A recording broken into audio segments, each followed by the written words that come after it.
Now you'll notice that these men and their family bloodlines are some of the most influential people in the creation of some of the world's largest globalist think tanks. And what globalism really means is the centralization of power into fewer and fewer and fewer hands. All right? This is influenced by a lot of these think tanks that you see here. I'm going to specifically talk about one of them, namely the Federal Reserve System, which isn't necessarily a think tank, it's a financial institution, okay? Which the Rothschilds largely dominate and control.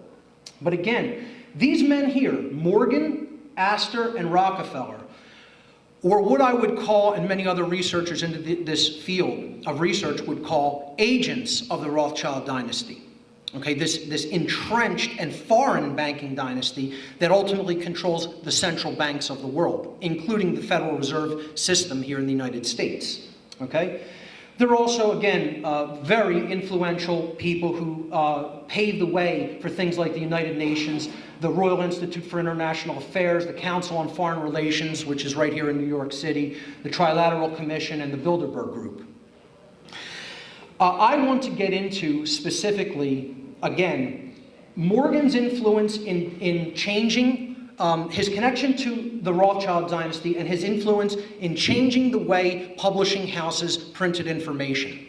And I'm going to talk about how influencing the Rockefellers are in the modern day in this endeavor, in publishing of modern textbooks. Okay, so let's get into this. Again, these are globalists. You have to understand that's their mentality, that's their ideology. They're for the centralization of global power into fewer and fewer hands, and always work through think tanks that support global government. So, part of the organization, as I've said, that worked with these gentlemen, that these gentlemen founded actually, okay, was the Federal Reserve System.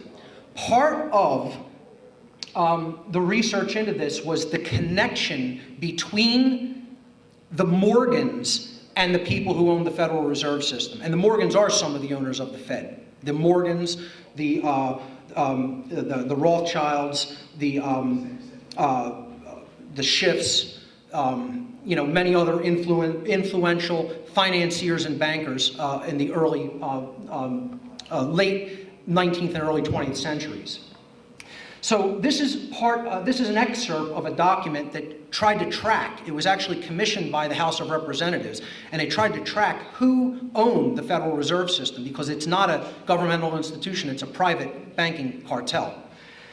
It says, Chart 1 reveals the linear connection between the Rothschilds and the Bank of England and the London banking houses, which ultimately control the Federal Reserve banks through their stock holdings of bank stock and their subsidiary firms in New York. The two principal Rothschild representatives in New York, J.P. Morgan and Kuhn Loeb and Company, were the firms which set up the Jekyll Island Conference at which the Federal Reserve Act was drafted. They were who directed the subsequent successful campaign to have the plan enacted into law by Congress, and who purchased the controlling amounts of stock in the Federal Reserve Bank of New York in 1914. We've been under the control of this central bank, which has devalued the currency of the United States for over 100 years now. Also in this document, it said the examination of the charts and text in the House Banking Committee staff report of August 1976 and the current stockholders list of the 12 regional Federal Reserve banks show this same family control. The same family control: Rothschilds, Rockefellers, Morgans, Schiffs, and other high-level financiers and industrialists. Okay? So this came from a document called Who Owns the Federal Reserve, sourced from another document called Federal Reserve Directors, a study of corporate and banking influence, which was a staff report by the Committee on Banking, Currency, and Housing conducted by the House of Representatives, 94th Congress, second session, August 1976. This is a chart of what has happened to the United States dollar, to the purchasing power of the dollar since the Federal Reserve has taken over the issuance of our currency. Okay? So what they're doing is they're taking the United States from the inside. They're conquering it from the inside, essentially. That's who these men, these globalists were. Okay? Not only did they marginalize Tesla's name from history, but they're directly responsible for why the dollar buys nothing now compared to what it used to. Okay? And the debt slavery that has resulted as a result of the devaluation of our currency. All right? Now, going back to our globalist conspirators, I want to just briefly mention this gentleman here, John Jacob Astor, who was one of Tesla's funders. Astor started to challenge this banking cartel as it was rising to power. And he and other Astors didn't really want to go along with this plan to devalue the United States currency and create debt slavery. Okay? Not to say he wasn't a ruthless industrialist and financier, but he didn't want the really top level dogs to totally control the game and put everybody into debt slavery. Okay? So when Astor started kind of being a little bit outspoken against this plan to take over America and the world through debt slavery, does anybody know what happened to John Jacob Astor? What his fate was? He drowned aboard the Titanic. That's correct. Yes. Okay? So we get a little more into possible conspiratorial realms that may not have actually been an accident, quote unquote. All right? But another gentleman I want to talk about is, of course, J.P. Morgan, his influence in the publishing house takeover in America to take it out of private family ownership, which was ultimately involved in writing textbook and publishing, and bring it into corporate ownership. And, of course, in the modern day, the Rockefeller family are the owners of the publishing houses. They own and control them all, essentially. Okay? So let's look at this dynamic a little bit. Throughout the 1890s, J.P. Morgan made many substantial loans to the Harper Brothers publishing houses, which were the big publishing houses of the time. Morgan's involvement in the Harper firm started the shift away from private family ownership of publishing houses, first to private investors, and then to large corporations that began to dominate the publishing industry in the mid-20th century.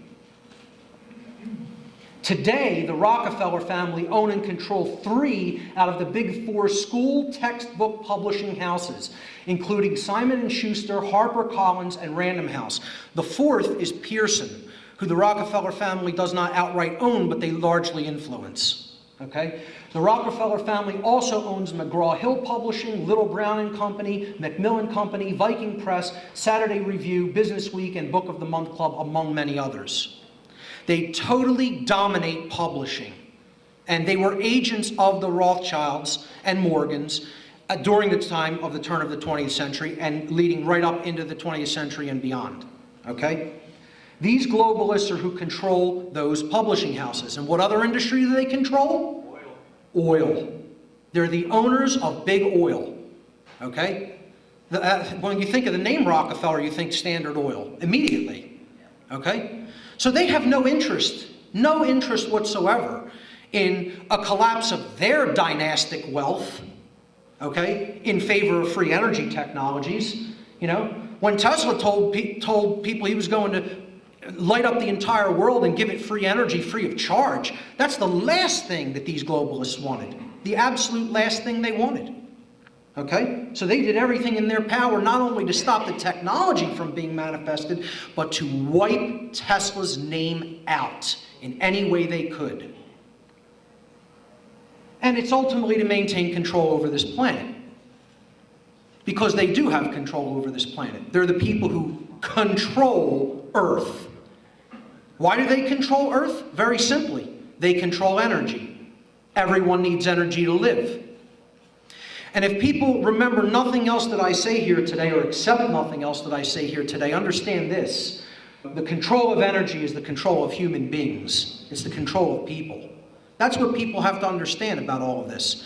We're not talking about just the control of a controlled energy paradigm. We're talking about the control of human beings and what they need to live and survive.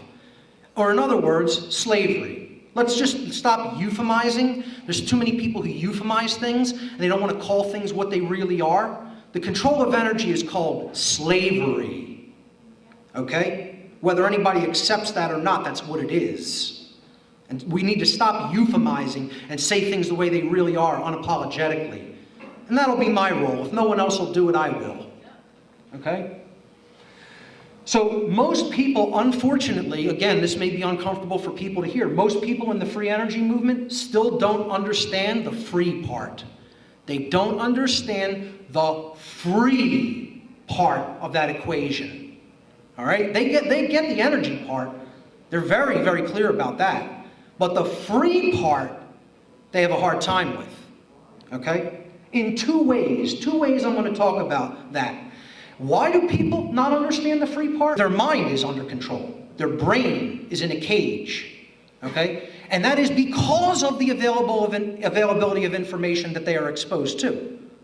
They have not dug deep enough to go down, all the way down to that bottom level and really attain real knowledge. Okay? So, what I'm talking about here is getting that mind out of the cage. Really freeing the mind at a psychological and spiritual level is the only thing that's going to make free energy manifest. Only thing, nothing else. All right? So thank you.